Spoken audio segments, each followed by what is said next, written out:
বঙ্গবন্ধু দেশে ফিরেই বলেছিলেন, সৈন্য ফেরত নাও, এই মাটি আমার, এই আকাশ আমার। বীরের জাতি কারো অধীনে থাকতে জানে না, এটাই আমাদের প্রথম বিজয়। শহীদ প্রেসিডেন্ট চাইলেন না কিছু, বরং দিতে চাইলেন।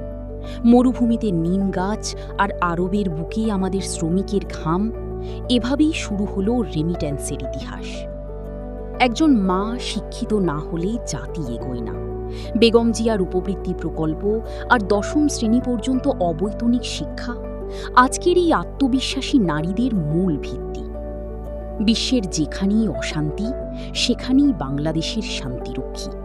এরশাদ সাহেবের দূরদর্শী সিদ্ধান্তে আজ সারা বিশ্বে আমাদের সেনাবাহিনী সাহসের অন্য নাম। 12 লক্ষ কৃষকের দীর্ঘশ্বাস মুছে দিয়েছিলেন তারেক রহমান। ফ্যামিলি কার্ড নিয়ে যারা তাচ্ছিল্য করেছিল, তারা জানত না এই কার্ডটাই ছিল গরিবের বাঁচার শেষ সম্বল। রূপপুর আজ স্বপ্ন নয়, বাস্তবতা। এর পেছনে কার শ্রম আর কার চেষ্টা, ইতিহাস তাকে মনে রাখবে। মহতি কাজের দোয়া কখনো দেখা যাবে না। 71-এর পরাজিত শক্তিরা আজও প্রশ্ন করে, কি পেল এই জাতি? যারা মানুষকে হজ করতে বাধা দেয়, তাদের আফসোসের কোনো শেষ নেই। কিন্তু বাস্তবতা হলো এই জাতির লড়াকু। পদ্মা সেতু থেকে রূপপুর, মেট্রো রেল থেকে টানেল, প্রতিটা ইটেই মিশে আছে আমাদের ঘাম, আমাদের জেদ।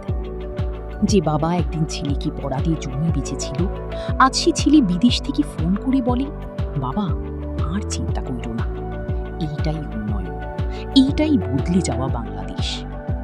মুনাফিকেরা ফাঁকা বলি মারে, ভিতরে ভিতরে তারা জ্বলে মরে। তারা চায় না এই দেশ দাঁড়াক, কিন্তু আমরা দাঁড়িয়েছি, আমরা দৌড়াবো। এই উন্নয়ন কোনো দলের না, কোনো নেতার একার না। এটা রিক্সাওয়ালার, কৃষকের, গার্মেন্টস কর্মীর, প্রবাসী শ্রমিকের। এটা 18 কোটি